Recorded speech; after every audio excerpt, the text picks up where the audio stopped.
Ya está otra vez la derecha con la misma cantinela y cada vez que hay una crisis sanitaria, una catástrofe, una situación de incertidumbre, antes incluso de que los expertos terminen de evaluar los riesgos, ya está la derecha intentando convertir el miedo en combustible electoral.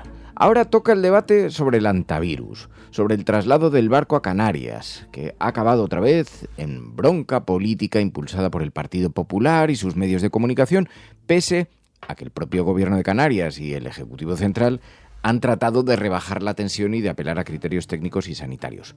Pero no es suficiente para esta derecha. No es la primera vez. El Prestige, el 11M, la crisis del ébola, la pandemia del COVID o tragedias recientes como la Dana valenciana han terminado convertidas en estrategias de desgaste político, acusaciones cruzadas, campañas de confrontación que aumentan la crispación social. Y esta derecha irresponsable nunca se pregunta por el efecto psicológico que tiene todo esto en millones de personas. Porque cuando la ciudadanía escucha constantemente que todo es un caos, que nadie controla nada, que nos ocultan información, aunque los expertos digan otra cosa, lo que queda solo es ansiedad contra las instituciones que en algún momento además cuestionarán y toda esta gestión, incluso la que hace el Partido Popular en sus comunidades autónomas, o algún día si llegan al gobierno, la gente en qué va a creer en ese momento. Pero mientras tanto médicos, científicos, técnicos intentan transmitir calma y la derecha usa el miedo una y otra vez porque saben que el alarmismo moviliza, que la indignación viraliza mejor que la prudencia. Pero gobernar una democracia no es esto, no consiste en subir la temperatura emocional del país cada día.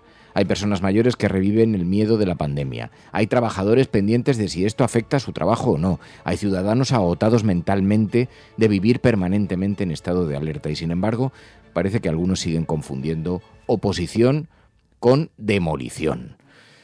Claro que un gobierno debe ser fiscalizado. Claro que hay que pedir transparencia. Claro que la crítica política es necesaria. Pero una cosa es controlar al poder y otra convertir cualquier incidente en una película apocalíptica. Y estamos hartos. Algunos estamos totalmente hartos. Y además, como estrategia política, es de dudosa eficacia. Fijaos en lo que ha dicho Iván Redondo, el que fuera jefe de gabinete del presidente del gobierno, uno de los mayores expertos en lectura electoral de este país. Las elecciones generales son otra hoja de ruta profesional diferente, con otras claves generacionales, territoriales, otro sistema, es distinto y están súper abiertas. Y lo digo con mucha humildad, porque lo empiezo a sentir y sí creo que la izquierda puede ganar las próximas elecciones generales. Ay, queridos amigos, este es el gran dilema del Partido Popular. A pesar de su estrategia, a pesar del desgaste, de la confrontación, de la crispación, a pesar del ruido, de la polarización, de la bronca permanente, a pesar de enfangar a los ciudadanos en una batalla sin límite frente a la convivencia, ni siquiera es rentable electoralmente. Vamos a hablar de todo esto aquí en La Cafetera, porque esto es La Cafetera. Y si lo estás escuchando, eres la resistencia, allí donde estés. La Cafetera. Dirige Fernando Berlín. ¿Quieres un café? En el programa La Cafetera de Radio Cable. La ha entrevistado Fernando Berlín en La Cafetera. Esta mañana en La Cafetera de Radio Cable. Porque con las cosas que había dicho, que yo le oí la grabación del programa de Fernando Berlín. Quant aux 14 Espagnols, le ministère de la Santé prévoit pour eux de les amener à Madrid pour qu'ils fassent une quarantaine à l'hôpital militaire Gómez Ulla et plus précisément dans l'unité d'isolement et de traitement à haut risque, une unité créée en 2014 après la crise sanitaire d'Ebola. This is not an ex-COVID, but it is a serious infectious disease. You know, it's an infectious disease that if people get infected, and infections are uncommon, they can die. El gobierno tiene el deber de evaluar hasta el último detalle antes de hablar. Tiene el deber de transmitir exactamente los riesgos que afrontamos. Hay que decirle a la población que por favor se informe por los canales oficiales y los canales que generan confianza. Y el ruido político no genera confianza, genera ruido político. Y ahora tenemos que estar a lo que estamos. Atender a los españoles que están en ese buque, atender a todo el pasaje y toda la tripulación y a gestionar bien y gestionar de manera profesional una emergencia sanitaria de estas características. Y en eso estamos. El Gobierno no se va a desviar ni un minuto de esta tarea. Si hay alguien que quiera hacer otra cosa, yo no voy a estar en ese ruido político, voy a estar trabajando. Tenemos a la ministra de Defensa diciendo que la cuarentena tiene que ser obligatoria y tenemos a la ministra de Sanidad diciendo que en el caso de que no quieran tendrán que guardarla obligatoriamente. ¿En qué quedamos? ¿Y por qué estas decisiones no las toman técnicos? Tenemos las herramientas legales, pero es que estoy segura de que la propia responsabilidad de las propias personas que están afectadas va a primar y van a ser ellas mismas las que van a comprender que pues, necesitan, primero, ser evaluadas, estar en un lugar donde tenemos todas las herramientas y todas las condiciones para que su salud prevalezca y poder estar cuidadas, haciéndole todas las pruebas, PCR, serología, lo que haga falta. Y luego para preservar también las medidas de salud pública que creo que en una circunstancia como esta, en una crisis de emergencia sanitaria como esta, son principales y prioritarias. No teníamos el hospital de las pandemias. El Zendal se presupuestó en 50 millones. Se inauguró reconociendo un coste de 100. Al final han sido 153 millones y no está operativo para esto. Bueno, el Zendal siempre ha sido una estructura hueca, unas palabras vacías, nunca ha sido realmente un hospital pandémico, no tiene una unidad de aislamiento. Para mí ha sido un ejercicio de demagogia durante la pandemia de parte de la Comunidad de Madrid, del gobierno de la Comunidad de Madrid, en donde no se han correspondido los hechos con las realidades. La realidad es que donde tenemos una unidad de aislamiento, que es la que realmente puede dar respuesta a esta crisis específica del hantavirus, es en el hospital militar, en el Gómez Ulla. Daniel López Acuña ha sido 30 años responsable en la Organización Mundial de la Salud, en la OMS. Ha llegado a ser el director del sistema de salud allí. Así que lo que están escuchando, insisto, no es solo una opinión técnica, es una opinión cualificada con 3 décadas de experiencia en ese organismo. Yo tengo confianza, desde luego, en la sanidad que hay en Madrid y en un hospital como este.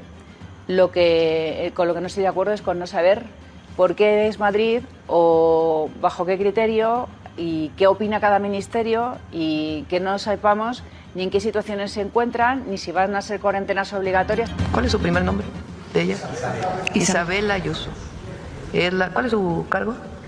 Presidenta de la Comunidad Autónoma de Madrid, es electa, fue elegida. Ella es una de las representantes de la derecha de España. ¿Qué declaraciones, por ejemplo, ha hecho? Que eso de los programas de bienestar, no. ¿Cómo se le va a regalar dinero a la gente? ¿Qué otras declaraciones ha hecho? No, pues hay que reconocer a Hernán Cortés, estos indios que necesitaban civilizarse.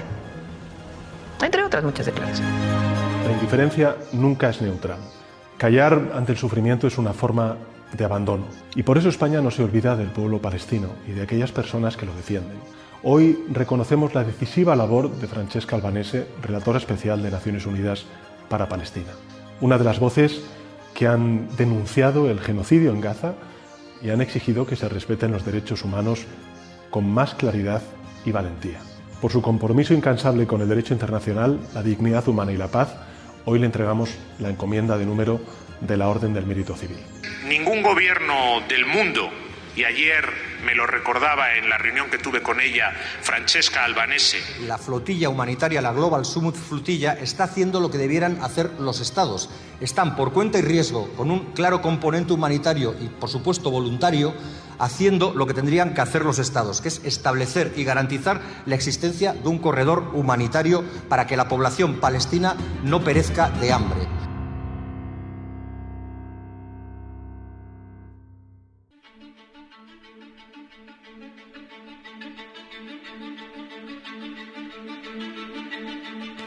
Bueno, muy buenos días a todos, bienvenidos a La Cafetera. Sí, bronca política, el Partido Popular de nuevo intentando utilizar una desgracia, una catástrofe con objetivos electorales. Claro, todos entendemos la fiscalización, pero hemos llegado a un punto en el que el agotamiento de los ciudadanos... Yo entiendo que la gente muchas veces nos decís, no, es que yo ya he dejado de ver la televisión, un poco La Cafetera, porque es el único lugar donde me puedo refugiar.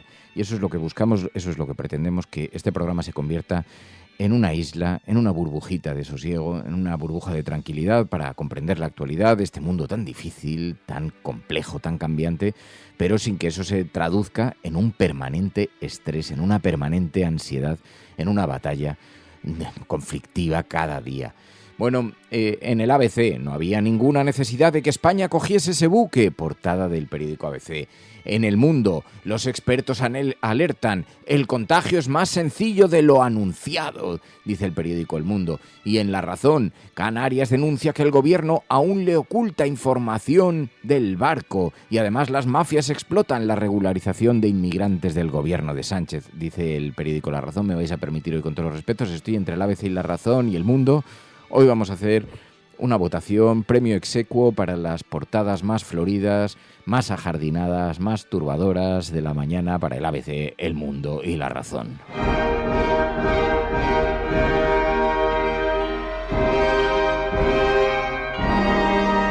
Sí, amigos, empieza fuerte la mañana en este programa porque es que realmente resulta francamente agotador. Es que no hay medio de comunicación que no acaparen con su bronca convertida permanentemente en un objeto de, insisto, de desgaste político. Ya entendemos que el gobierno tiene que ser fiscalizado. Por supuesto que hay que pedir transparencia, por supuesto que hay que ser exigentes, por supuesto que ahí cabe la crítica política, pero es que confundir eso con la polarización. ¿En qué momento hemos aceptado como sociedad que la única forma de oposición sea la de zurrarnos a la cabeza con todos los trastos? Y la gente mayor, y la gente que está agotada, y incluso los votantes del Partido Popular, de la derecha. ¿De verdad cree la derecha que puede vivir permanentemente en este estado de tensión? Claro, probablemente esto tiene que ver con una falta de cálculo, porque creyeron que iban a poder llegar al gobierno mucho antes con esa estrategia. Pero no llega, el poder no les alcanza. El liderazgo de Feijóo en entredicho. En la subida de Vox, la extrema derecha, claro, lo único que hace es la utilización, la confrontación permanente. Ya sabemos que es una herramienta electoral, ya sabemos que en ocasiones funciona, pero llegados a este punto, en otro tema sensible, otro momento de angustia para los ciudadanos, y ahí tienes de nuevo a la derecha hurgando en la herida con el dedo, dispuesta a ver el dolor ajeno. Claro, todo esto tiene a la ciudadanía completamente agotada. Completamente agotada. Y os lo decía antes, las personas mayores reviviendo el miedo de la pandemia, los trabajadores no sabiendo si esto va a afectar a su empleo o no. Los ciudadanos agotados, cansados de vivir permanentemente en este estado de ansiedad, poniendo los informativos, las televisiones, porque utilizar el miedo es una cosa tan deplorable. Bueno, hoy es objeto de análisis en prácticamente todos los medios de comunicación. Como podéis ver, el brote de antivirus rumbo a Canarias. España negocia contra reloj la repatriación con 22 países, obligada por unas circunstancias, sugerida por la OMS, los protocolos, por la Organización Mundial de la Salud, pero claro, hay que ver qué capacidades tienen el resto de los países, porque como decíamos en este programa esta semana, lo que está en juego ahora mismo es... Esto es un pequeño laboratorio para saber qué hemos aprendido del COVID, qué hemos aprendido de otras emergencias, de otros virus y cuánto de preparados estamos para una verdadera eventualidad. Porque según la OMS no estamos ante el próximo COVID, pero sí ante una enfermedad muy grave. Nosotros no lo sabemos, pero sabemos lo que dice la OMS, que ha sido estrictamente esto. This is not the next COVID, but it is a serious infectious disease.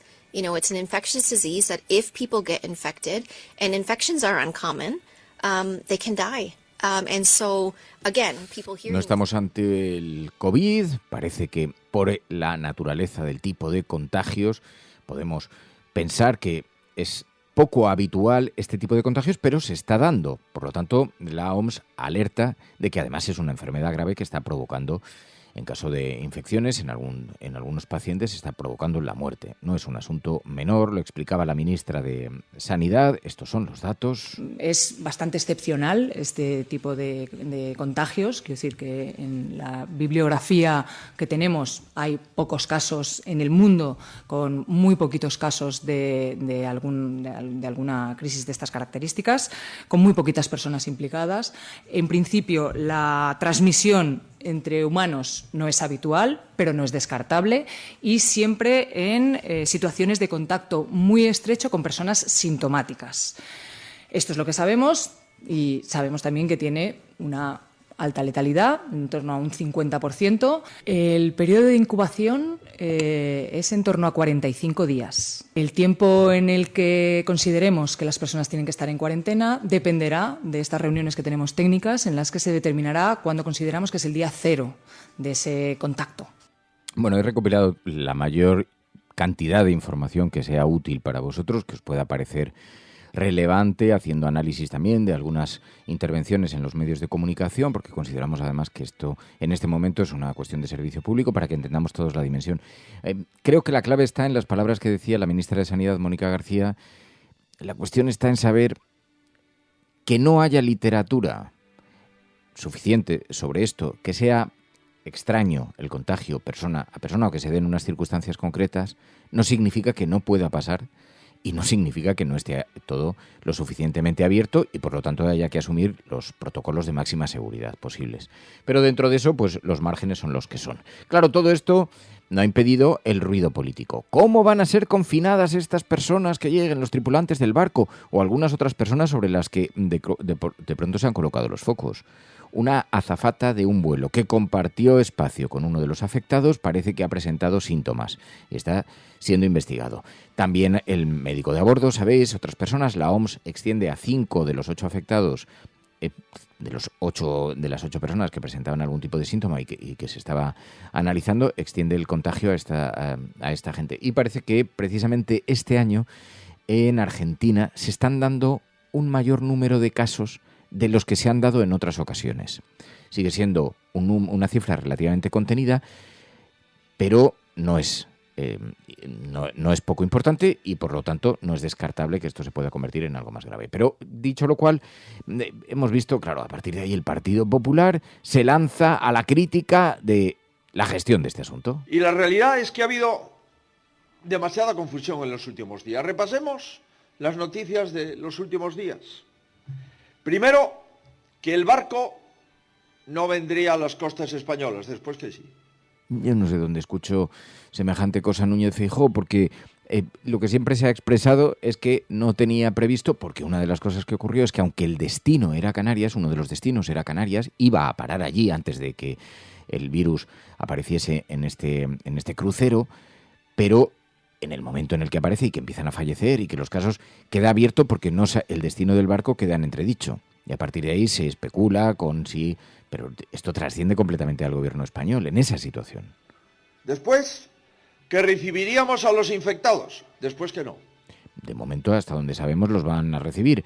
Se discute si va a ser un atraque o un amarre, pero parece más bien una cuestión técnica, porque no es lo mismo que el barco se pare directamente en el puerto atado con las cuerdas que pare a una distancia prudencial y sea una barcaza la que desembarque o no a las personas, en cuyo caso tampoco es que cambie mucho. A ver si es que alguien piensa que porque el barco esté 50 metros arriba o abajo cambia sustancialmente la gestión de todo esto. Después, que los españoles afectados irían a Canarias. Ahora que van a Madrid. La cuestión es que aquí se están siguiendo instrucciones de la Organización Mundial de la Salud y se están estableciendo unos protocolos donde los propios expertos están buscando todas las posibilidades, no las que diga don Alberto Núñez Feijóo. A ver si ahora, porque se hace una declaración pública, no se puede cambiar de plan, porque es que entonces el Partido Popular se va a enfadar. Si dicen los técnicos, hemos observado las condiciones de desembarco y además la zona, la sala en la que van a estar confinados y además el hospital en Tenerife para el caso más urgente o el traslado en avión que se tiene que hacer en unas circunstancias concretas de aislamiento, todo esto lo están evaluando sobre el terreno y cabe el cambio de las opiniones. De otra manera es que sería tan absolutamente estúpido. Es que lo que tiene que guiar las decisiones sanitarias es la ciencia. Claro, no, porque las decisiones sanitarias las está tomando Alberto Núñez Feijóo. Pues claro que las está tomando la ciencia. Si es que no cabe otra cosa, que por cierto, la ministra de Sanidad es médico, por si se le ha olvidado este pequeño detalle al Partido Popular. Bueno, precisamente trataba de quitar ruido político Mónica García, lo cual ha resultado bastante difícil porque aquí en este festival, os podéis imaginar, faltaba la invitada principal, Isabel Díaz Ayuso, que cualquier elemento para la confrontación le parece divertido y más si tiene lugar cerca de Madrid. Yo tengo confianza, desde luego, en la sanidad que hay en Madrid y en un hospital como este. Con lo que no estoy de acuerdo es con no saber por qué es Madrid o bajo qué criterio y qué opina cada ministerio y que no sepamos ni en qué situaciones se encuentran, ni si van a ser cuarentenas obligatorias. A mí lo que no me parece de recibo es el descontrol que hay dentro de ese gobierno, pero vamos, que es algo que venimos sufriendo todos los españoles desde hace ya muchísimo tiempo. No como en la Comunidad de Madrid, que hay un control absoluto en caso de pandemia, sobre todo cuando eres mayor de edad. Lo que pasa es que te controlan en la otra dirección. Pero todo esto, de verdad es que resulta agotador. Claro, ¿y dónde está el Zendal? Pues no teníamos el hospital pandemias, el mejor hospital, el más preparado. Con esta inversión publicitaria del Partido Popular, pues ni está ni se le espera. Mirad, he rescatado una entrevista, además creo que es enormemente ilustrativa, un epidemiólogo que ha trabajado en la Organización Mundial de la Salud durante 3 décadas. Era entrevistado en televisión española y claro, decía, es que ese hospital no sirve de nada. No teníamos el hospital de las pandemias. El Zendal se presupuestó en 50 millones. Se inauguró reconociendo un coste de 100. Al final han sido 153 millones y no está operativo para esto. Bueno, el Zendal siempre ha sido una estructura hueca, unas palabras vacías, nunca ha sido realmente un hospital pandémico, no tiene una unidad de aislamiento. Para mí ha sido un ejercicio de demagogia durante la pandemia de parte de la Comunidad de Madrid, del gobierno de la Comunidad de Madrid, en donde no se han correspondido los hechos con las realidades. La realidad es que donde tenemos una unidad de aislamiento, que es la que realmente puede dar respuesta a esta crisis específica del hantavirus, es en el hospital militar, en el Gómez Ulla. El protocolo que se ha diseñado es el correcto. En el fondo, Canarias es Europa y esto afecta la interacción de la Unión Europea con otros elementos de sanidad internacional, esté siendo de una manera tan pedestre, tan barata, utilizada políticamente como arma arrojadiza por la derecha y la ultraderecha. Yo creo que están siendo francamente irresponsables, inmorales, tanto las declaraciones de Abascal, totalmente xenófobas y además ignorantes, como las declaraciones de Díaz Ayuso, y que lo que hay que hacer es ponerse en el contexto de las verdaderas discusiones. ¿Cómo actuamos? ¿Cómo hacemos la cuarentena? ¿Cómo hacemos para que la enfermedad no se disemine? La voz que están escuchando es una voz extraordinariamente cualificada. Daniel López Acuña ha sido 30 años responsable en la Organización Mundial de la Salud, en la OMS. Ha llegado a ser el director del sistema de salud allí. Así que lo que están escuchando, insisto, no es solo una opinión técnica, es una opinión cualificada con 3 décadas de experiencia en ese organismo. Pero claro, ¿qué vamos a decir nosotros si somos unos simples observadores de una estrategia política, el Partido Popular convirtiendo en bronca la crisis del hantavirus? En realidad, el Partido Popular convirtiendo en bronca cualquier crisis, no importa cuándo leas esto, porque es que es absolutamente agotador, pero ahí les tenéis. Bueno, mientras tanto, el gobierno intenta huir del ruido político y sugiere, invita a los ciudadanos a seguir la información solo a través de canales oficiales. Hay que decirle a la población que por favor se informe por los canales oficiales y los canales que generan confianza. Y el ruido político no genera confianza, genera ruido político. Y ahora tenemos que estar a lo que estamos.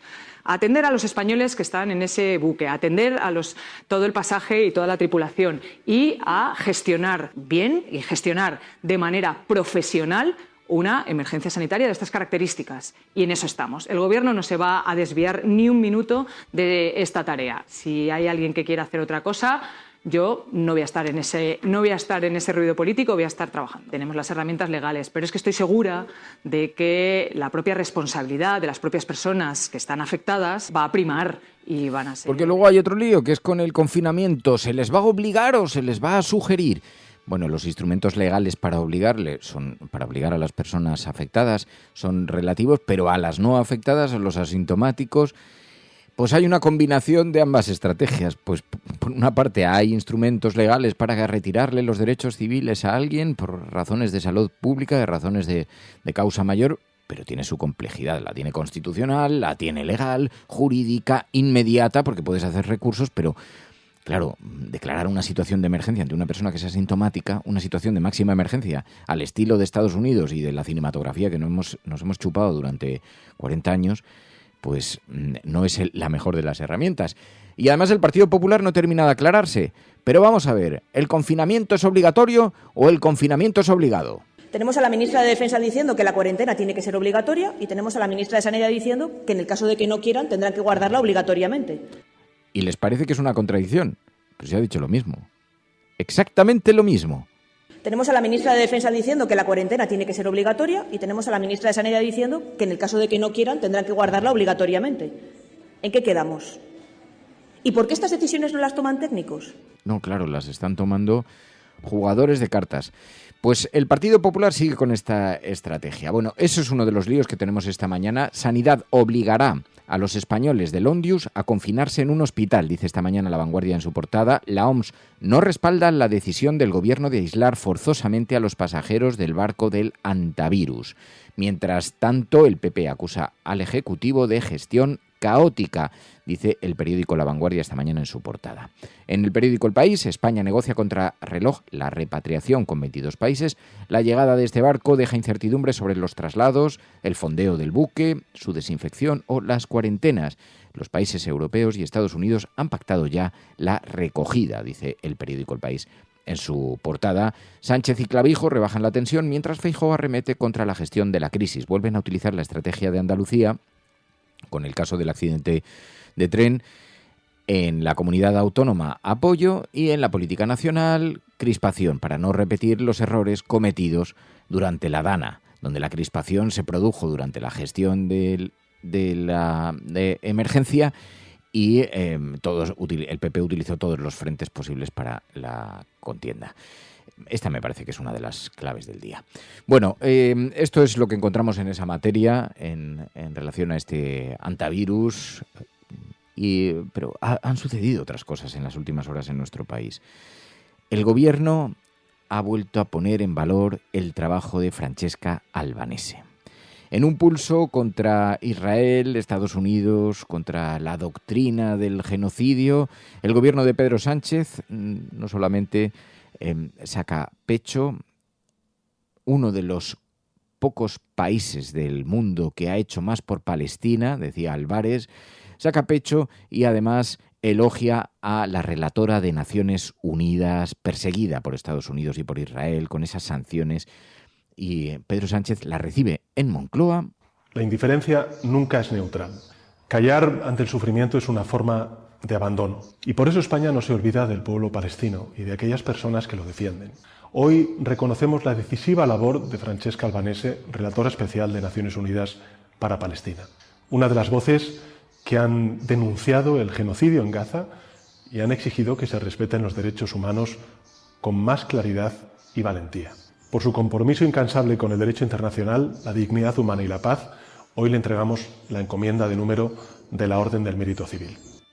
Y contesta ella. En un momento que parece que Gaza fue olvidada por todo el mundo, lo que Gaza, lo que la Palestina necesita y lo que los israelíes que están luchando contra el genocidio también del centro de su sociedad convulsa, lo que necesitamos todos es cura, cariño, humanidad. Y eso no se pasa, no se puede pasar a nivel internacional sin respeto por el derecho internacional. A los pueblos de España quiero decir gracias y sigue caminando. Durante meses largos, sin titubeos, los pueblos de España se han puesto contra el genocidio por el respeto del derecho internacional. Bueno, recibimos los elogios de la relatora especial de Naciones Unidas, que con tanta valentía está afrontando esas sanciones y sigue denunciando lo que está padeciendo el pueblo palestino, lo que está padeciendo Gaza. Y mientras tanto, pues España va dando ejemplo, salvo en México, donde nuestra enviada especial, Isabel Díaz Ayuso, va montando una polémica. Ahora le vamos a preguntar a Pilar de la Peña cómo ha tratado la prensa allí la visita de Isabel Díaz Ayuso, porque claro, es que la presidenta de México se sigue refiriendo a ella todavía. Es que no se les pasa. Fíjense el poco conocimiento de la historia de España, de esta mujer, y el poco conocimiento de los panistas que deciden traerla junto con Salinas Pliego y otros para reivindicar lo que ellos piensan. ¿Qué piensan ellos? Que hay que adorar a Hernán Cortés. Hernán Cortés se caracterizó por ordenar matanzas, por ser uno de los más crueles invasores. Dice en el decreto, no sé si se los pasaron Belmont ayer, ¿sí lo vieron? Lo voy a subir a mis redes. Está escrito en español antiguo y se hizo una traducción para entenderle mejor. Dice ahí, como lo va a explicar José Alfonso, que marcaban a los niños en la frente como animales para catalogarlos como esclavos.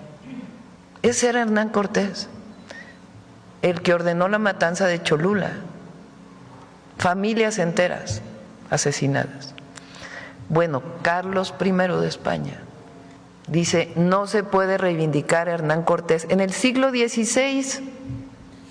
Pero mientras tanto ahí la tenéis a ella como si fuera Obélix en la aldea gala, ella contra el invasor, ella contra el discurso, ella sola, Isabel Díaz Ayuso, intentando, bueno, ya no sabemos si ella representa a las Galias, representa a los romanos o a quién representa, porque probablemente no sabe ni ella. Pero con toda esta locura, pues estamos dejando un rastro que, hombre, ni siquiera un poquito de sensibilidad, no digo ya que compartan los postulados, pero un poquito de sensibilidad para saber dónde pones los pies y no te puedes ir a una invitación a una comida en el Hotel Santo Mauro y empezar a hociquear como si fueras un jabalí en plena cacería.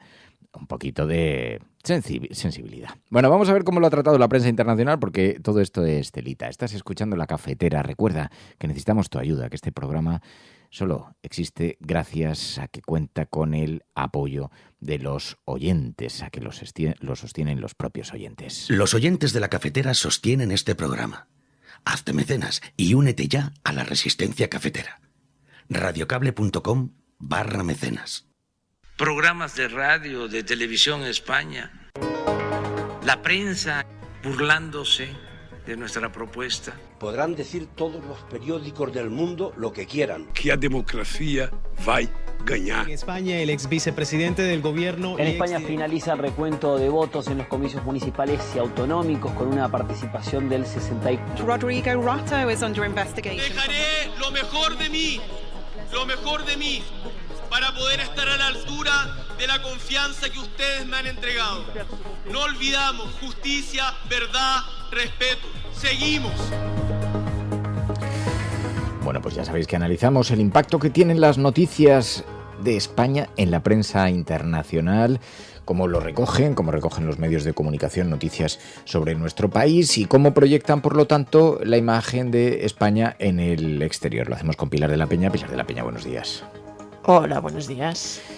¿Qué semana con el antivirus? Decíamos cómo está, en fin, la cosa. Y claro, un barco que se dirige a nuestro país, que es acogido por nuestro país, pero que además ha sido a petición de la OMS, pues tiene mucha repercusión. Aquí ya lo sabéis. La Organización Mundial de la Salud es la que nos determinó y la que nos pidió ayer que fuera las Islas Canarias y que fuera España el país con el puerto más cercano en el marco del Reglamento Sanitario Internacional para atender la situación. La Organización Mundial de la Salud considera que Canarias y que España reúne las condiciones de desembarco en condiciones de seguridad y también de protección de la salud, no solamente del menor riesgo para los pasajeros y tripulantes. En principio nosotros estamos trabajando coordinadamente con el Ministerio de Sanidad, que sigue las órdenes de la Organización Mundial de la Salud. Ya nos hemos coordinado con ellos, por lo tanto un avión militar irá a recogerlos a Canarias, cuando lleguen a Canarias. Es un avión militar especialmente medicalizado con las medidas de seguridad necesarias para que no haya ningún tipo de contagios, aunque son personas asintomáticas. Todas las medidas de prevención, tanto por parte de la tripulación como por parte de los médicos que lo van a atender. Lo lleva una unidad especializada que es la UMAR. Una vez que lleguen aquí a España y siempre que voluntariamente quieran, porque las personas, las medidas que se toman son medidas que quieren ser voluntariamente. Bueno, goteo de casos en todo caso, preocupación, inquietud, detalles que van emergiendo sobre toda la situación, pero la prensa internacional ha puesto bastante atención en todo esto desde el principio, ¿no, Pilar? toda la semana. La verdad es desde que se empezaron a conocer los casos y sobre todo según fueron creciendo o la preocupación o los infectados o digamos las informaciones contradictorias. Inicialmente pues la OMS dijo que era un caso serio, una enfermedad seria, pero que estaba bajo control, y según ha ido evolucionando, la verdad es que desde los medios estadounidenses, franceses, británicos, alemanes, españoles, lógicamente, con toda esta derivada de la escala del barco en Canarias, pues también se han volcado, pero realmente hay artículos en el New York Times, en el Washington Post, la BBC, The Guardian, CNN, Reuters, el Financial Times, toda la prensa francesa, que además por cercanía también está la italiana.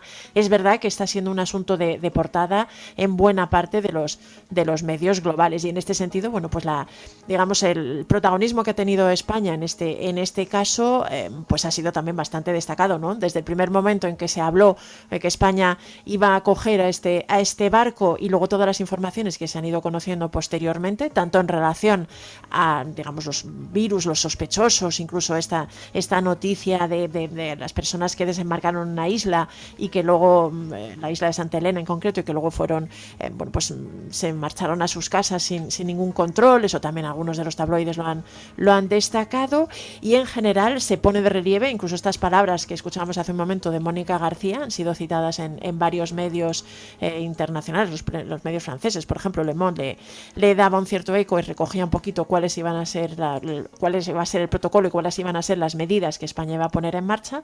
También esa polémica que inicialmente se dijo que iba a atracar en España, que luego España no lo confirmó. Todo esto lo han seguido los medios internacionales, en algunos casos con seguimiento, lo que llaman seguimientos en directos, ¿no? Es decir, que se van haciendo eco de las noticias que van surgiendo. Ya te digo que ha sido bastante unánime el seguimiento. Algunos medios destacaban pues el hecho de que fuera a atracar en Canarias, otro el hecho, la polémica también, el enfrentamiento, eso también ha sido ha tenido bastante eco, la polémica o el enfado, la indignación de las autoridades canarias. Por ejemplo, Le Figaro le dedicó un reportaje, ¿no?, a las palabras de Fernando Clavijo, el presidente de Canarias, Le Monde canario, el presidente Le Monde también lo ponía de relieve, este enfrentamiento entre el gobierno central y el gobierno canario por la llegada del barco del Ondius a Canarias, y bueno, pues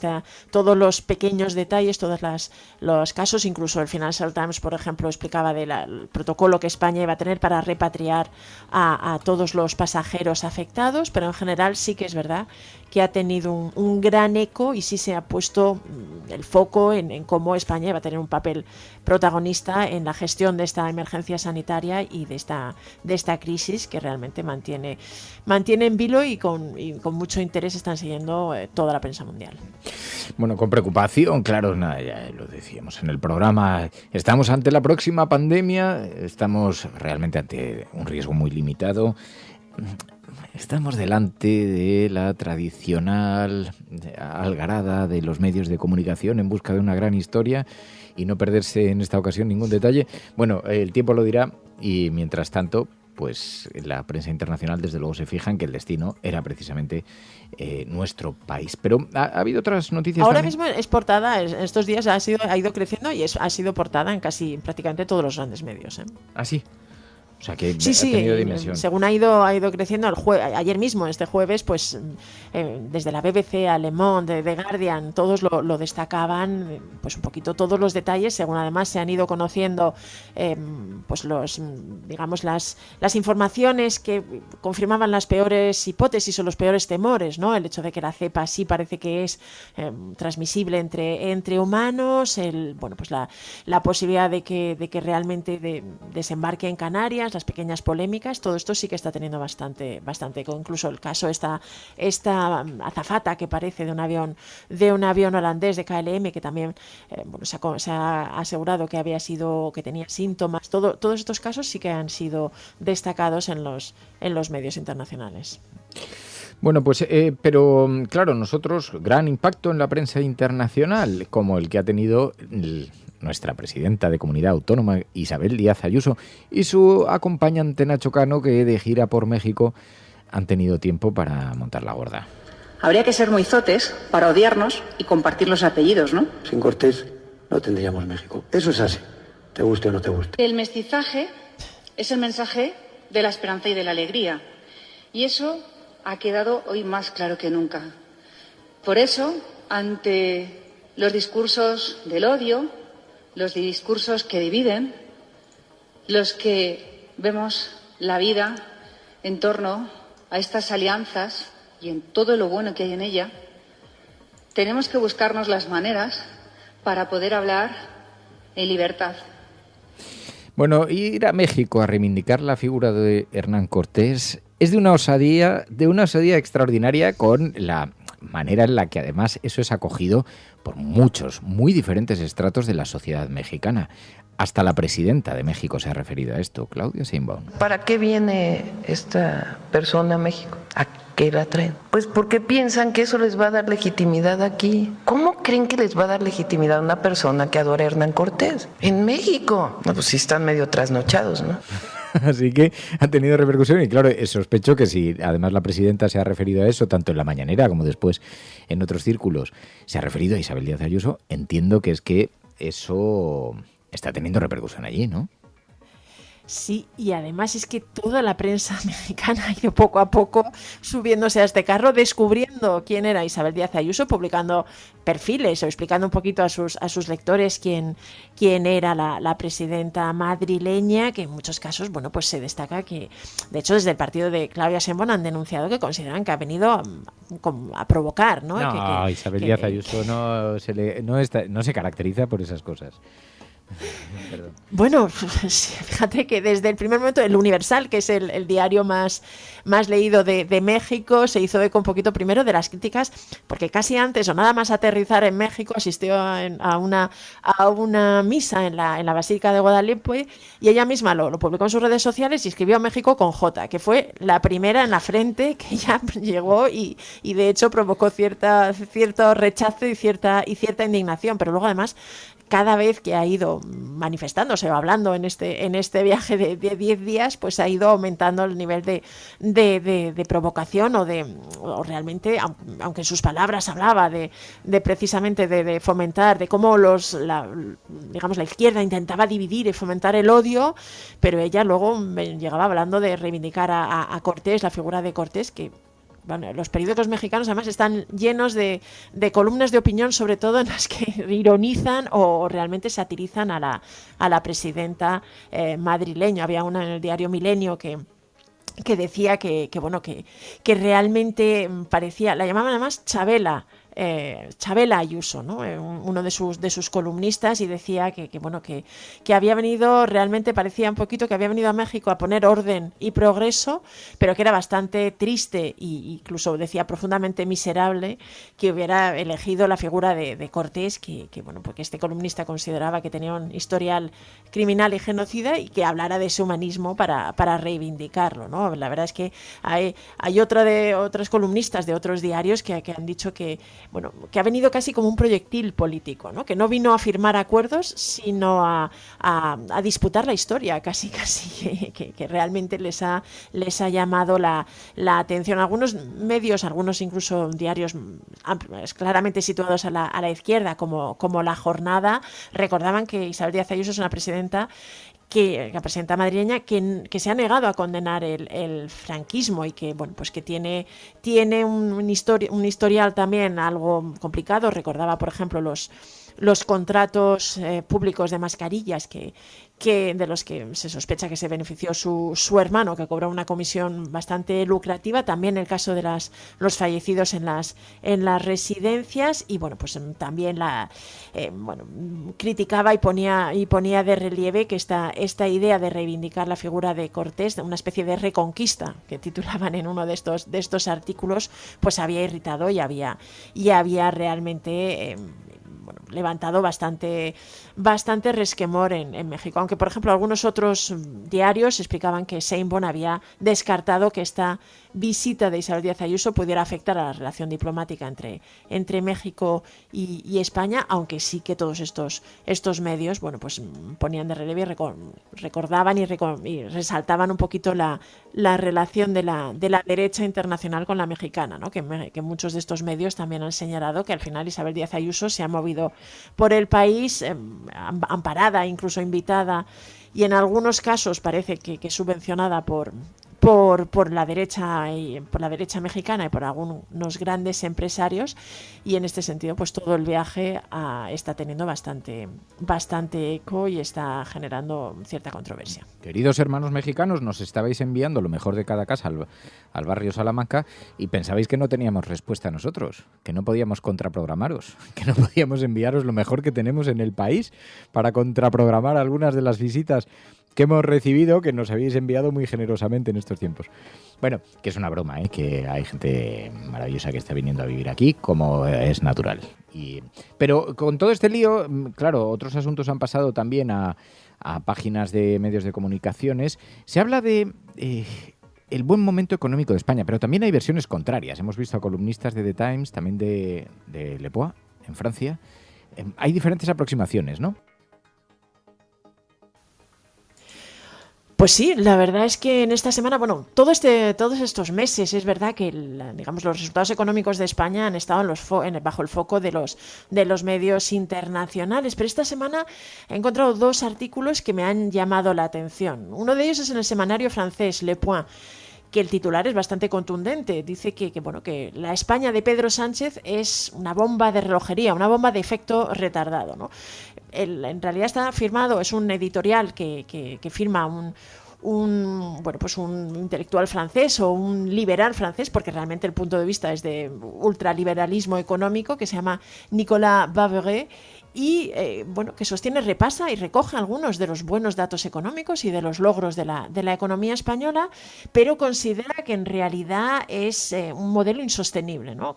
Dice que realmente que el crecimiento está financiado con la deuda, que además está maquillada, que además el tema de la inmigración en masa, la apuesta por la inmigración en masa, y resalta también la regularización, pues en general está provocando tensión en la sociedad española y división, y pues sostiene que realmente el modelo que Pedro Sánchez está intentando presentar, o que parece que ha conseguido instaurar para España, incluso que se ha configurado como una especie de referente del progresismo internacional, pues que tiene los pies de barro. Le llama incluso aprendiz de brujo, y considera que que puede poner en riesgo y que puede además reforzar algunas de las debilidades estructurales de España. Así que el artículo es bastante crítico. No da muchos datos explicando algunas de estas denuncias o de estos argumentos. En algunos casos sí, dice por ejemplo que el PIB por habitante en España está muy por debajo de la media europea, se considera que es un estancamiento. Habla también de que por ejemplo el paro se ha recortado, pero dice que ha sido porque se ha retirado la temporalidad de las estadísticas, algo que que no suscita, o sea, que no apoya realmente con datos. Y luego dice que también la apuesta por las renovables sí ha permitido reducir la factura de la luz, pero asegura que tuvo que ver con el apagón y puso en riesgo a toda Europa. Así que va mezclando ahí una serie de datos, pero el caso es que ha publicado este artículo en el que cuestiona el modelo español y considera que es una bomba de relojería. Pero prácticamente el mismo día, en otro gran diario europeo, en este caso The Times, el diario británico, que además es un diario más bien conservador, pues había un artículo de su máxima responsable de economía, su editora de economía, que se llama Meherin Khan, que señalaba al contrario, ¿no? Se titulaba la manera en que España ha conseguido forjar un camino al crecimiento a través de Pekín, ¿no? Vía Pekín. Y pues repasaba primero algunos de los datos macroeconómicos y de política económica, puramente de España, también la apuesta por la inmigración, y pues cómo se había ido conformando el buen momento, como España se había convertido en motor o locomotora de la Unión Europea, recordaba que hace poco más de una década tuvo que pedir un rescate para su economía y, sin embargo, toda esta recuperación pues le había colocado en una posición muy destacada y además que se mantenía en el tiempo, que llevaba varios años teniendo estos buenos datos. Pero sobre todo este artículo lo que ponía de relieve era la relación con China, ¿no? Como España realmente, y decía textualmente que Pedro Sánchez había sido capaz de encontrar una oportunidad donde buena parte de los aliados europeos habían visto riesgos para sus economías, ¿no? Y esto había convertido a España en una excepción, no solo en temas de política internacional, o no solo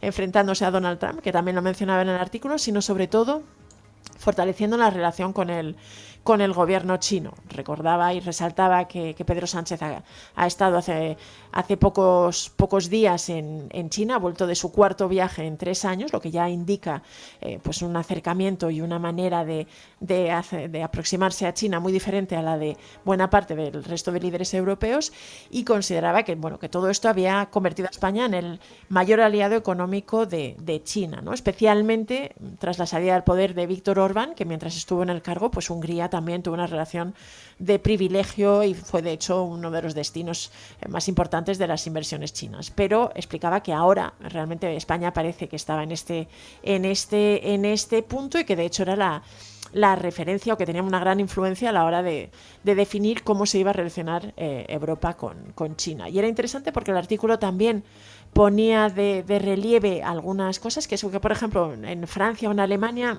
temen un poquito este acercamiento a China, porque puede afectar a la industria y a algunas de los buques insignias de la economía. Por ejemplo, en Alemania, pues algunas de las grandes marcas de constructoras de coches, pero en este sentido pues España había tenido un enfoque mucho más pragmático, ¿no? Y mucho más digamos decidido a aprovechar las oportunidades y además a reforzar la cooperación en la transición verde, ¿no? Y ponía de relieve que además, después de este último viaje del presidente español, pues se había traído importantes inversiones y casi todas estaban centradas en los coches eléctricos o en las baterías, un poco para fortalecer esta electrificación de la economía. Y pues ponía de relieve que este camino que había emprendido España le estaba reportando desde luego frutos, estaba contribuyendo a los buenos datos de la macroeconomía, pero además estaba también teniendo un impacto en el medio ambiente, haciendo que, por ejemplo, la mayor parte de la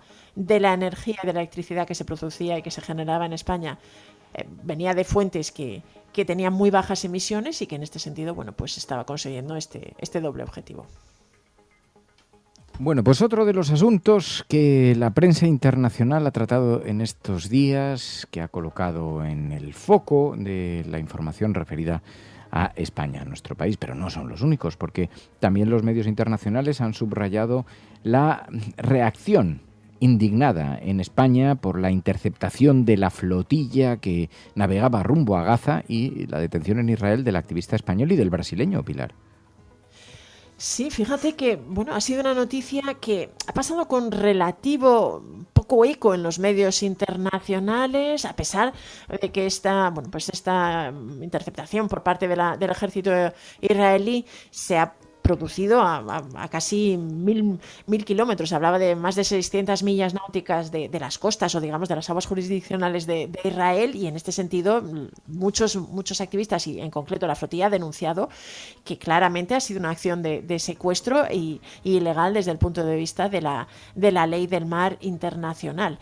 Pero esto no ha generado tanto revuelo como podría pensarse, pero los medios internacionales sí destacan que España ha sido uno de los pocos países que realmente ha levantado la voz en este caso, ¿no? Hay varios medios internacionales, los recoge por ejemplo The Guardian, Le Monde, Al Jazeera, pero también algunos medios franceses, otros medios franceses como Sud-Ouest o France 24, belgas como La Libre Belgique, de Político, de Independent, en fin, hay bastantes medios. Lógicamente la prensa israelí también se hace eco de estas críticas, y lo que ponen de relieve son tanto las palabras de Pedro Sánchez como las de José Manuel Álvarez, el ministro de Exteriores, bueno, pues que califican de ilegal esta operación y sobre todo la detención de los 2 activistas que han sido enviados a Israel para ser interrogados. Todos los medios que hablan de ello mencionan también los argumentos de Israel, del gobierno israelí, asegurando que tienen vínculos con alguna organización relacionada con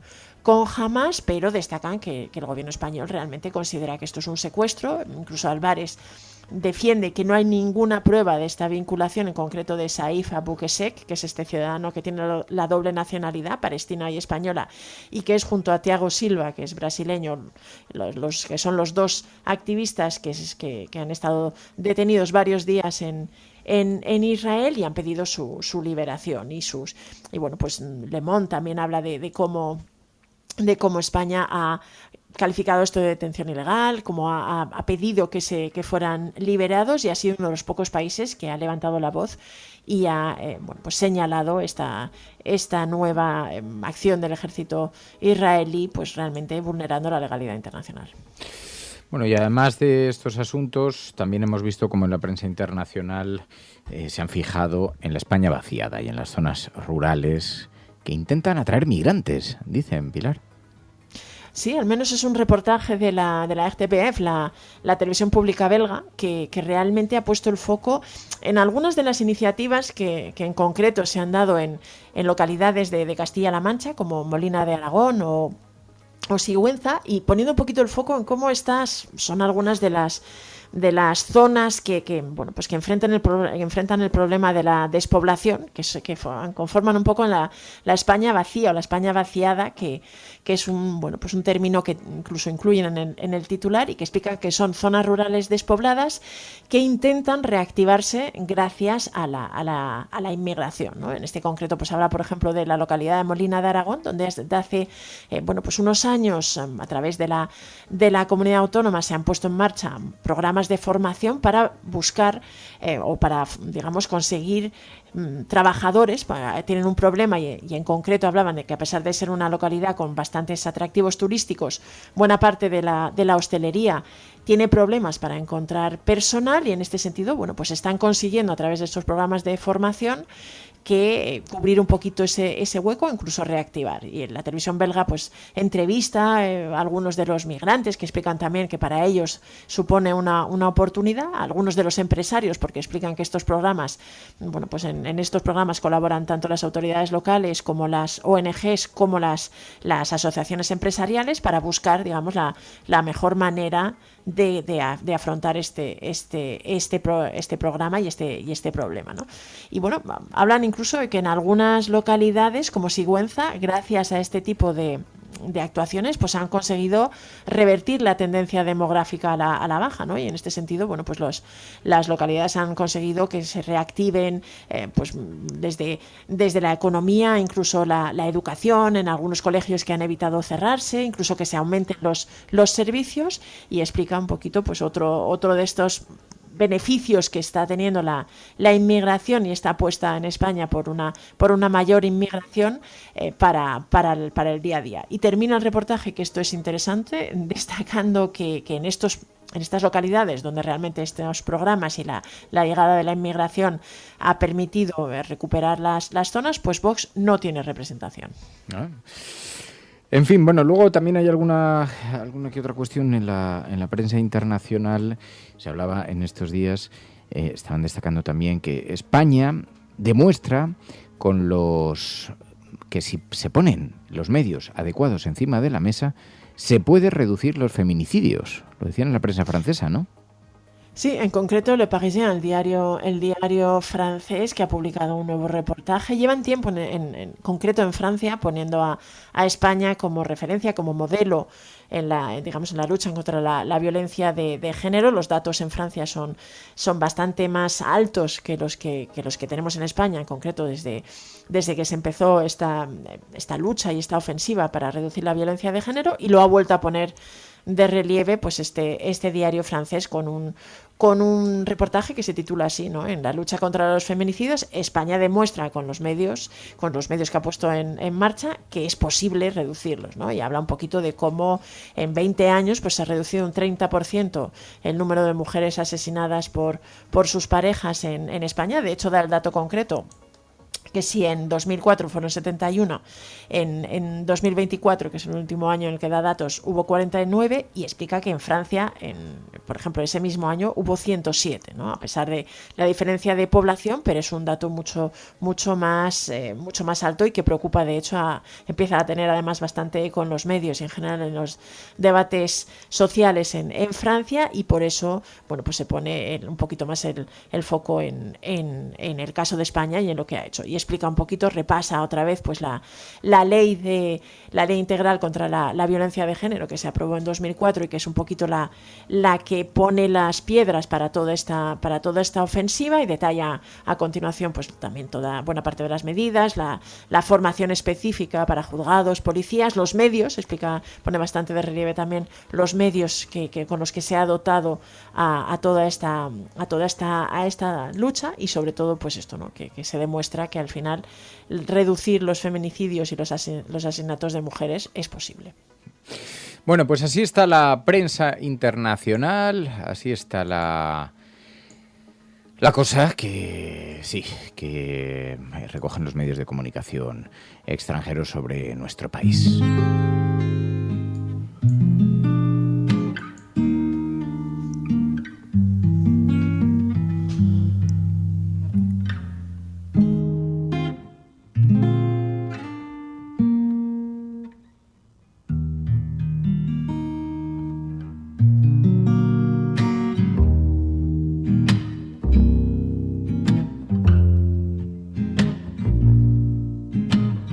Y es tiempo porque cuando llega los viernes intentamos colocar encima de la mesa algunas noticias que estén fuera del marco de la actualidad, que además nos permitan conversar sobre, noticias costumbristas, que sean un poco más ligeras a veces. Otras tienen una gran profundidad o tienen un foco puesto en la ciencia, en los avances científicos, en las grandes investigaciones. Hay un asunto que me parece un temazo, que el otro día no lo quisimos dar con Pepe. Resulta que hay una investigación que dice que fue un hongo que se comió un simio hace 100.000 años, un mono, que se comió un hongo del suelo, y eso pudo haber sido el inicio de todo lo que somos. ¿Sabes? A ver, no tengo ninguna base científica sobre esto que estoy contando. O sea, quiero dejar muy claro, pero es una investigación... Es como The Last of Us al revés, ¿no? Sí, es de un tipo que se llama Makina, un etnobotánico que estudia la relación entre las plantas, los hongos y las culturas humanas, y entonces en el año 92 publicó una teoría en un libro, La comida de los dioses. Y la propuesta decía... ahora la han recuperado y entonces está circulando por las redes sociales. A lo mejor es una memez y lo escucháis a alguien que seáis, antropólogo, y os descojonáis de la risa. Pero tiene una lógica, ¿eh? El tipo es un investigador de estas cosas. Entonces explica que hay un tipo de hongos que genera ciertas cosas. Se llama el Psilocybe cubensis. Crece en el estiércol de los animales, que ya solo con eso daría para un programa y medio. Pero crece en el estiércol, generalmente de animales de pastoreo. Pero bueno, resulta que propone, esto es una hipótesis, no está descartada, pero tampoco está confirmada, que en dosis bajas hacía que los monos vieran con más claridad, cazaban mejor, sobrevivían más. En dosis medias notaban más energía, más impulso, más descendencia, una especie de Viagra en versión cagorro de mono.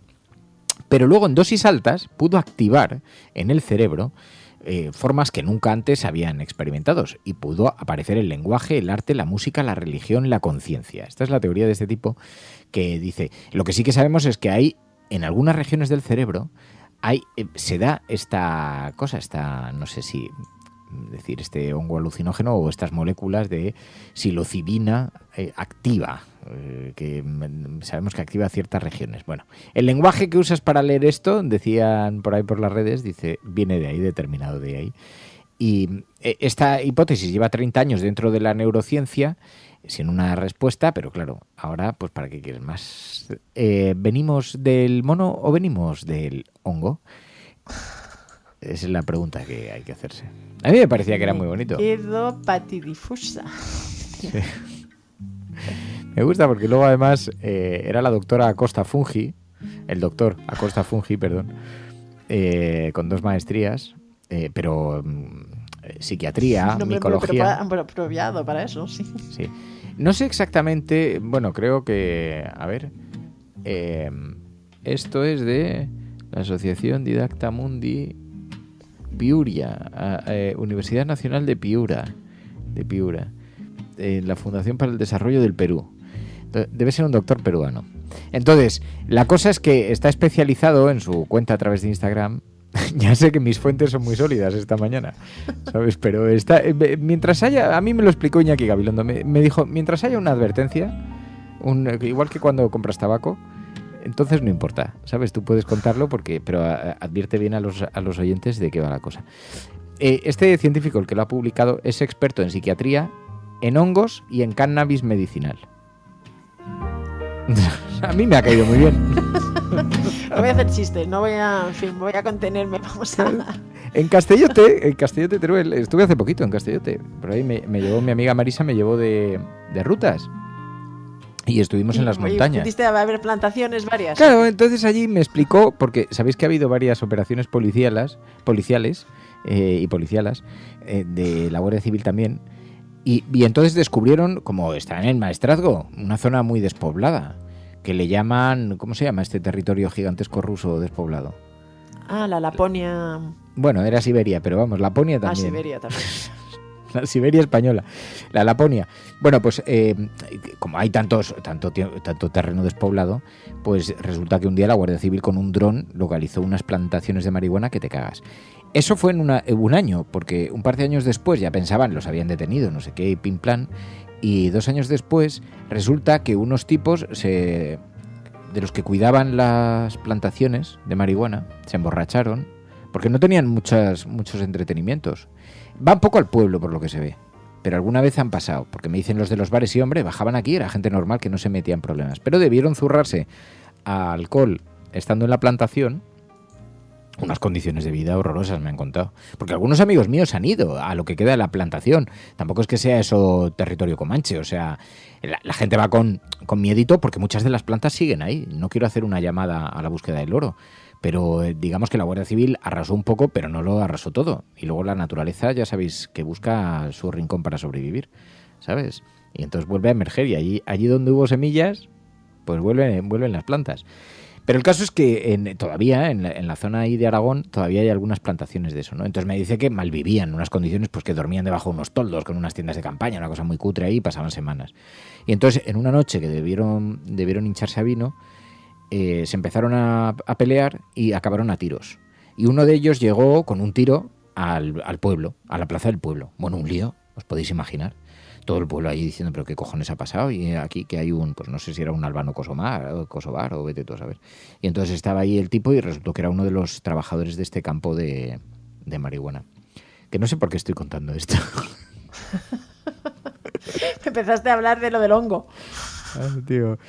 No, por las propiedades. Lo y del todo hongo esto, que pudo ser la causa de que... Sí, se me acuerdo de la raíz, pero no sé a dónde quería llegar.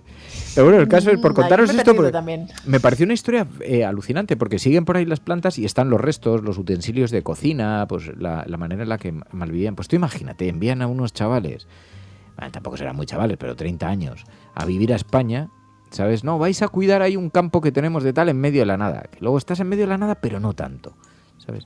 Que a mí en cierta manera me han fastidiado porque por lo visto estaba cerca del pantano, del embalse, donde yo voy a remar con la plantación. Pues se ve que sí. Y entonces es verdad que alguna vez que hemos estado me ha sorprendido, porque yo he acampado allí muchas veces, incluso noches de amor he pasado. No quiero yo profundizar en este tema, pero tengo una historia. Y algunas veces, estando por ahí en medio del bosque, hemos visto luces, linternas en medio de la noche, gente, pero pensábamos que era gente del pueblo o cosas así.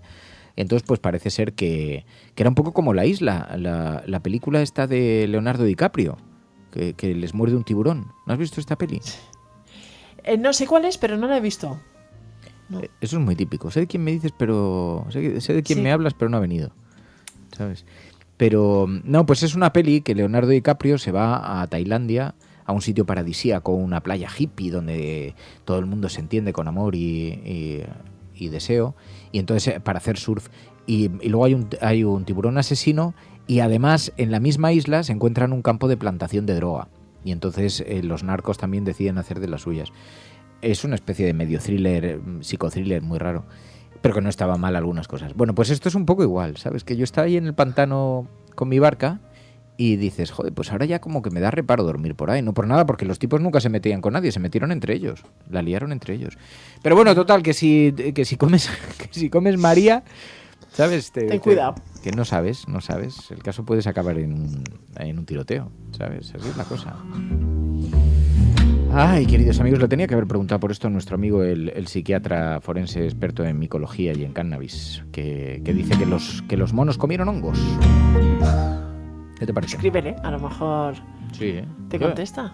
Sí, yo le habría entrevistado con esto.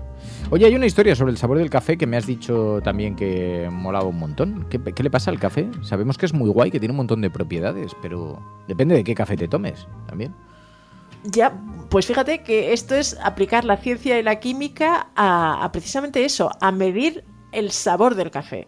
Medirlo con precisión molecular, no te lo pierdas, porque es verdad que, bueno, que hay bastante, bueno, iba a decir polémica, tampoco tanto, pero bastante debate sobre cómo es la mejor manera de servir el café, el gusto, la temperatura, el tostado, en fin, y todo esto, y no había una manera científica que permitiera, ni siquiera había demasiado consenso sobre cuáles eran los elementos claves que determinaban cuándo era un buen café o cuál era el grado óptimo de café. Bueno, pues ya lo hay. Parece que en la Universidad de Oregón han utilizado, me llama la atención porque han utilizado una herramienta que se llama potenciostato, que normalmente se utiliza para analizar las baterías o las pilas, ¿no? Y al final han pasado una corriente eléctrica a través de una pequeña taza de café y han conseguido, bueno, pues más o menos averiguar cómo la electricidad interactúa con la bebida y hacer una descripción del sabor. Así que, bueno, pues que sepáis que ya se puede medir con esta herramienta, después de este estudio, el sabor del café para determinar cuál es el punto exacto en el que se consigue el mejor café posible. No. Hoy estoy viendo una cosa flipante, porque además al café le atribuyen un montón de propiedades de todo tipo, ¿eh? Y escuchar la cafetera no te quiero ni contar. No te quiero ni contar. Eso sin duda. Sí. Que además, a ver si no hay algún científico entre nosotros. A mí ya me explicó un tipo de la UGT, salí yo muy enfadado de un amigo mío, José Manuel, que nos estará escuchando, capitán a sus órdenes siempre, que me contó, salí yo de una tertulia muy enfadado, diciendo, joder, me han sacado 4 estudios sobre el paro, y me dijo, tú cada vez que te pase eso me llamas. Si yo tengo estudios que dicen lo contrario. Siempre, ¿no? Siempre que tienes un estudio tenemos uno del otro lado. Hombre, tú ¿qué te crees que están haciendo? Dice, pues depende de lo que agarres, depende de por dónde pongas el foco.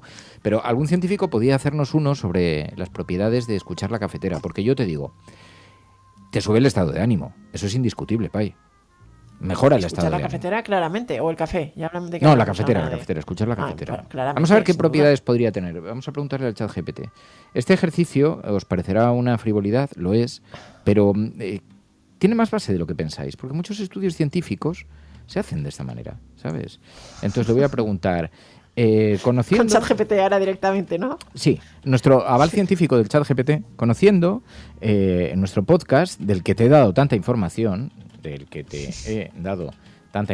es cierto, porque yo le consulto muchas cosas al ChatGPT porque me parece muy útil y también te ayuda a estructurar. A veces le pido, oye, dame 5 ideas, dame tal, no sé qué, ayúdame con este editorial, o yo le hago y le pongo las aportaciones que mi conocimiento, mi sapiencia y mi educación, y digo, yo quiero poner esto en valor, quiero quitar esto, quiero hacer esto, tal, pero te ayuda como a estructurar la información, a revisar todo lo que se ha publicado en las últimas horas sobre no sé qué tema, ese tipo de cosas, ¿no? Bueno, conociendo mi podcast, del que te hemos dado tanta información, dinos qué propiedades positivas puede tener para la salud. Es broma, pero no tanto. 2 puntos. Por ejemplo, el sentido del humor. El sentido del humor, ¿qué hemos dicho que fomentaba? La alegría, ¿no? El bienestar. El sentido del humor. El ánimo, el buen ánimo. Sí, proporciona ánimo y bienestar. Dame 10 propiedades más, añadiéndole, estáis picados esperando a ver qué va a poner, ¿eh? Estáis aquí, qué tensión. Espera, que voy a poner una música de tensión. Que lo marque. Característica de nuestro programa, una música así de... ¿Qué dirá el ChatGPT sobre las maravillosas propiedades medicinales? No, medicinales no se puede decir. Propiedades positivas, edulcorantes. ¿Cómo se llama? ¿Qué dicen? ¿Placebo? ¿Cómo se llama la farmacología esta basada en las plantas? Que ahora... no es placebo. No, pero que esta que ahora dicen en el ministerio que no les gusta. La homeopatía. La homeopatía, ¿sabes? 10 propiedades, ¿le pido homeopáticas o me voy a meter en un lío? Dame 10 propiedades más, añadiéndoles... ¿Eso igual lo entenderá la inteligencia artificial si haces ese... Con un cierto aval científico. Aval científico. Por ejemplo, serotonina. Si te da sueño, porque a lo mejor el programa te da sueño. ¿Sabes? Serotonina. Entonces, claro, va a decir, yo no puedo decirte... no, espérate, mira, hoy tiene un montón de cosas. Tiene un montón de cosas, Pai. La cafetera es la leche. La cafetera es la hostia. O sea... A ver, alúmbranos, ¿qué dice la IA? Por favor, ¿qué de propiedades? Por favor. La cafetera reduce la sensación de aislamiento político y social. La psicología social ha relacionado esto con menores niveles de estrés percibido y mejor regulación emocional. Así que si escuchas la cafetera de forma habitual, vas a tener menos estrés percibido y más regulación emocional. Además, activa la dopamina informativa, porque mezclamos actualidad, sorpresa y tensión narrativa. Fijaos, para los que estabais en contra de este tono, de este ritmo, pues eso, que sepáis que mucha gente siente enganche con formatos que combinan estos misterios, estos análisis, estas revelaciones, y el cerebro libera dopamina. ¿Flipas, Pai? ¿Dopamina o serotonina? También, no, todo lo que tú quieras, Pai. Dice que el humor, y en este programa hay mucho, sobre todo cuando hablamos de mi cuerpo el culo y cuando canto canciones, que por cierto, hay que ser hijo de puta para poner ese comentario que habéis puesto en Spotify, ¿sabes? O sea, ya tenéis que ser mala gente. Lo tuyo lo de la información se te da bien, lo de la canción una mierda, ¿sabes? Porque luego queréis que vengan cantantes y con esta tarjeta de presentación no van a querer venir. Bueno, entonces dice que genera el humor baja el cortisol. Este tono desenfadado de la cafetera ayuda, o puede ayudar a reducir el cortisol, la hormona relacionada con el estrés. Hay diversos estudios sobre la risa, claro, depende si te ríes a mandíbula batiente o no, que muestran mejoras temporales en el estado de ánimo, en la presión arterial, en la sensación subjetiva de bienestar. Que bueno, siendo subjetiva no es que sea muy llamativo, pero... Además, genera serotonina comunitaria. La sensación de no ser el único que piensa esto. Activa mecanismos emocionales asociados a la seguridad y a la validación social. ¿A que esto no lo teníais previsto? ¿A que no sabíais todos los efectos positivos? Reflexionado, ¿no? ¿No habíais pensado? Si es que no pensáis. Pero para eso ya estamos nosotros. Oye, ¿tú crees que nos pueden prohibir si hago un anuncio con todas estas propiedades? ¿Cómo te van a prohibir? Yo qué sé. Si están avaladas por la agencia. Avalado por el ChatGPT. ¿Sabes? Lo voy a poner avalado por el ChatGPT.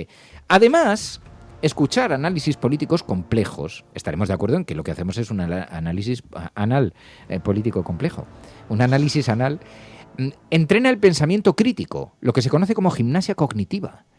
Ayuda al cerebro a conectar datos, interpretar contextos, detectar contradicciones, activa la memoria de trabajo, atención sostenida, flexibilidad cognitiva, consulte con su farmacéutico. ¿Flipas o no? Un poco, y previene problemas de demencia o Alzheimer también, entiendo, pues, ¿no? Eso todavía no he llegado ahí, pero veo ahí oxitocina, veo también propiedades un poco para la cosa masculina, pero esto es otro tema. Además, reduce la ansiedad informativa frente al caos de las redes. Cuando alguien se siente que entiende mejor el contexto mundial, disminuye la sensación de amenaza difusa. Los formatos que ordenan el caos informativo pueden generar una percepción mayor de control psicológico. Consulte con su farmacéutico. Atención, produce efecto tertulia de refugio. Las voces familiares y rituales diarios generan sensación de estabilidad emocional. Hay investigaciones sobre radio y podcast que muestran vínculos parasociales positivos. La audiencia siente compañía real. Consulte con su farmacéutico. ¿Qué te parece? No me lo esperaba, pero he de reconocer que es brillante. O sea, la manera de... No podemos decir que la cafetera sea un medicamento, pero sí podemos decir que tiene un montón de efectos positivos. Microdescargas emocionales. Que además, como esa manera de contar y de locutar está tan asociada a los prospectos de medicamentos, pues mira. ¿Qué cosas dices? No, como si esto fuera publicidad subliminal, ¿sabes?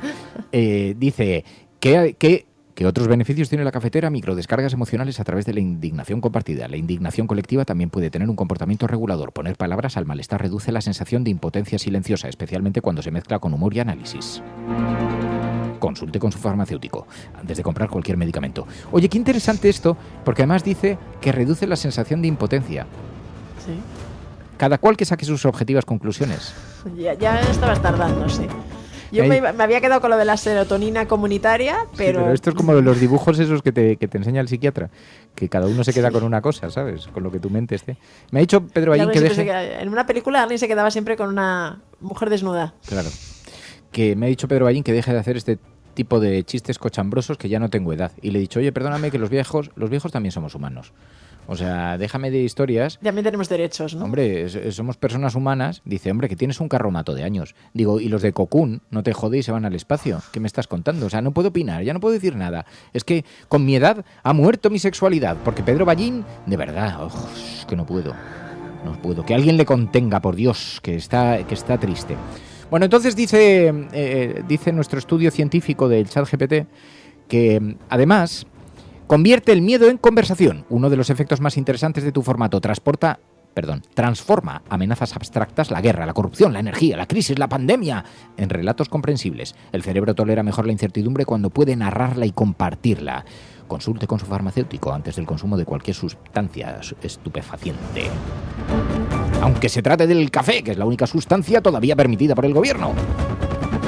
Dice también que el ritual matinal contribuye a la regulación emocional. Muchos oyentes usan podcast como ancla diaria. Los rituales repetitivos ayudan al cerebro a anticipar seguridad y rutina, algo relacionado con menor activación del sistema de alerta. Es verdad que nosotros somos la garantía de las certezas de la rutina diaria, porque siempre estamos ahí, Pai. A las 8:30 estamos ahí, como un clavo. Bueno, 8:35 para ser exactos. Sí, eso te iba a decir que últimamente la puntualidad es un valor que intentamos seguir, pero bueno, a ver, alguna vez nos la tomamos con flexibilidad. Sí. Pedimos disculpas siempre a las emisoras que emiten este programa a través de la FM, de las comunitarias que tienen a bien acogernos. Sensación de acción colectiva frente a la impotencia política. ¿Cómo le gusta la impotencia al programa ChatGPT? La idea de comunidad crítica y participativa puede combatir la apatía. La psicología política relaciona la participación y conversación pública con mayores niveles de autoeficacia emocional y social. Queridos amigos, esto es La Cafetera. Escuchar La Cafetera tiene beneficios muy positivos, según el ChatGPT. Así que ya sabéis de qué va... Espérate. Este rollo. Y como siempre, os recordamos, este es un programa que necesita de vuestra colaboración.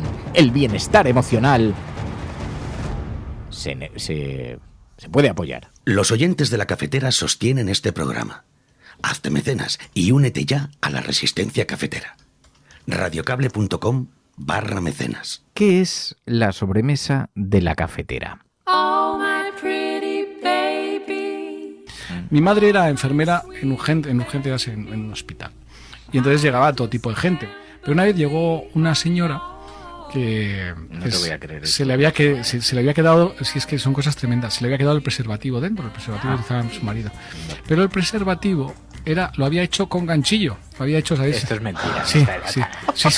Pues es una costumbre muy española que consiste en quedarse después de la comida a tomar un café que se prolonga durante largo rato y donde se habla de temas intrascendentes o no siempre. ¡No os vayáis, bomberos, que no acaba el incendio! ¡Yo estoy ardiendo! En la sobremesa intentamos hablar de cosas comunes, normales. Intentamos no hablar de actualidad, de las noticias, que sabemos que hay gente ya muy harta, pero intentamos ser tu compañía, tus compañeros, tus amigos. Intentamos divertirte y darte a conocer las cosas más peculiares de la red. Fernando Berlín soutient ce message. Así que no faltes, súmate a nuestra familia de La Cafetera y si te gusta, hazte mecenas para apoyar al programa en radiocable.com/mecenas.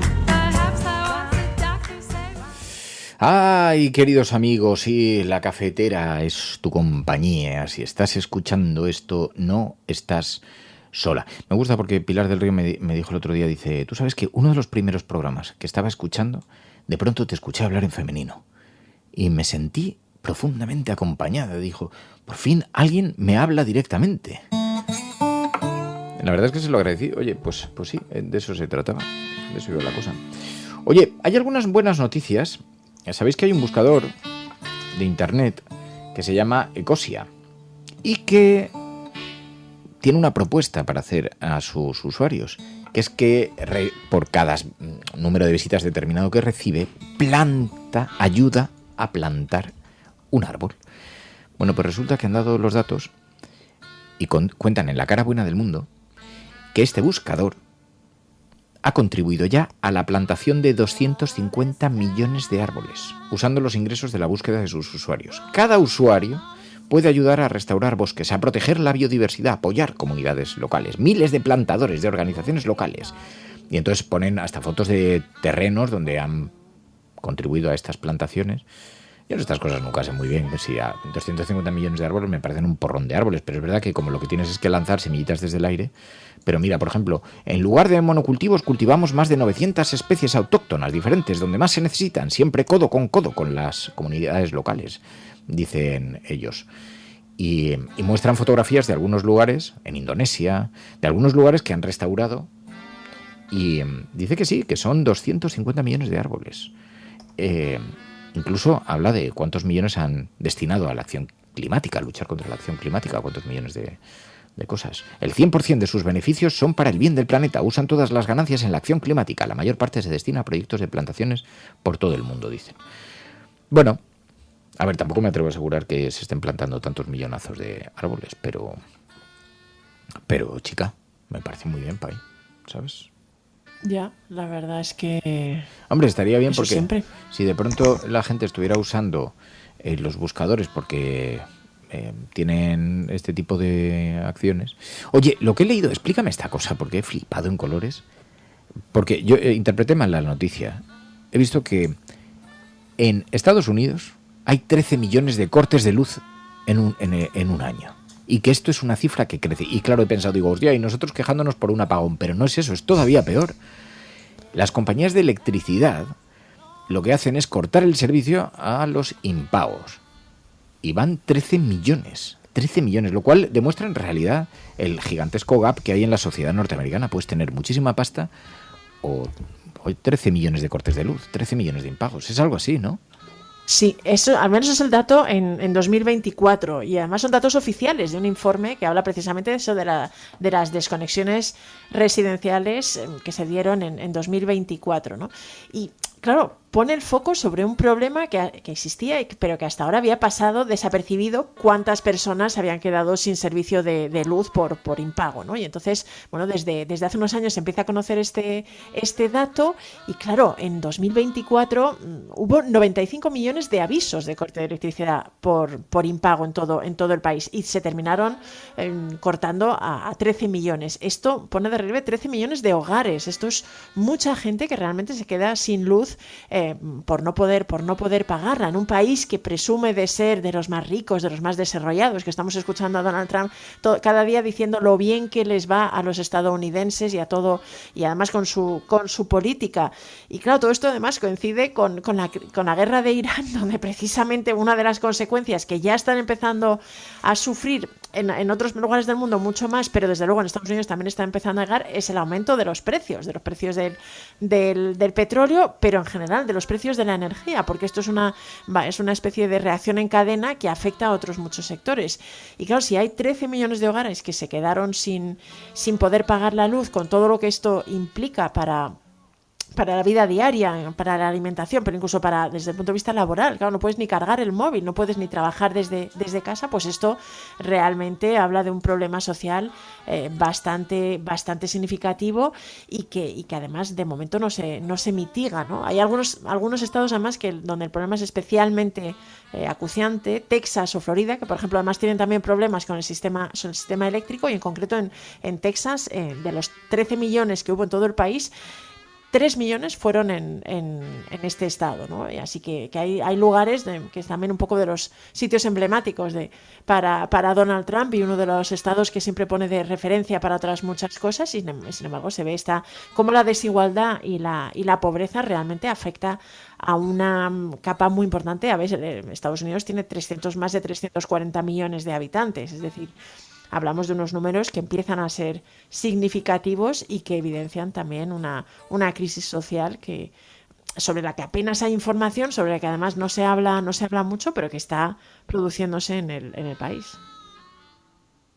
Así que, bueno, sobre todo eso, retrata en esta sociedad que vemos como, además a través del cine, ha proyectado una imagen de tantísimo éxito.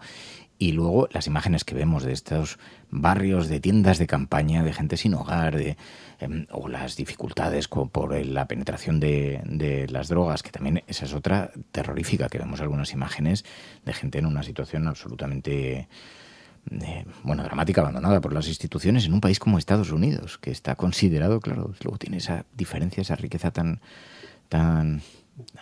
importante. Bueno, pues ahí está, 13 millones de hogares que han visto cómo les cortaban la luz. Bueno, pues así está. Esa distribución tan desigual, ¿no? Sí.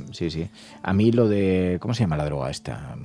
El fentanilo. Lo del fentanilo me parece una bestiada. Ojalá no lo veamos en Europa, que ya estarán buscando y ya estarán colocándolo a través de los mercados, pero ojalá no lo veamos, porque las imágenes dan verdadero pavor. Ves a adolescentes, a chavales en una situación, es que son auténticos zombies humanos caminando por las calles. Es una cosa terrible las consecuencias que tiene, y además con un grado de toxicidad y de dependencia brutal, de enganche bestial. Da muchísimo miedo, pero bueno. Y en muchos de esos casos, además, los enganches se produjeron casi con mucha facilidad y prescritos sin ningún tipo de advertencia por parte de médicos o de aseguradoras, que se vendía también en algunas de estas cadenas que venden este tipo de opioides, y realmente con una libertad y tranquilidad que ahora se está viendo las consecuencias. Tremendo, absolutamente tremendo. Bueno, nos vamos a marchar, volvemos el lunes con más cosas. Esto es La Cafetera, un poquito de humor, un poquito de información, noticias, compañía, y luego todos esos beneficios tan extraordinarios, ya sabéis, que tiene escucharnos, y que claramente beneficios maravillosos para reducir la ansiedad, para entrenar el pensamiento crítico, para generar serotonina, para bajar el cortisol, todas las cosas estas que hace un programa como el nuestro. Así que cada mañana ya tienes una razón, o 10 o 12 razones más, para enchufar la cafetera, además de nuestra flautada voz y nuestro hercúleo cuerpo, a pesar de Pedro Ballín, que tanto se queja. Pero bueno, gracias, Pai. Gracias a la resistencia, siempre. Disfrutad. Portaos muy mal este fin de semana, que es importante que se os escuche a través de las ventanas haciendo el amor. Venga, volvemos el lunes. Gracias a todos. Adiós.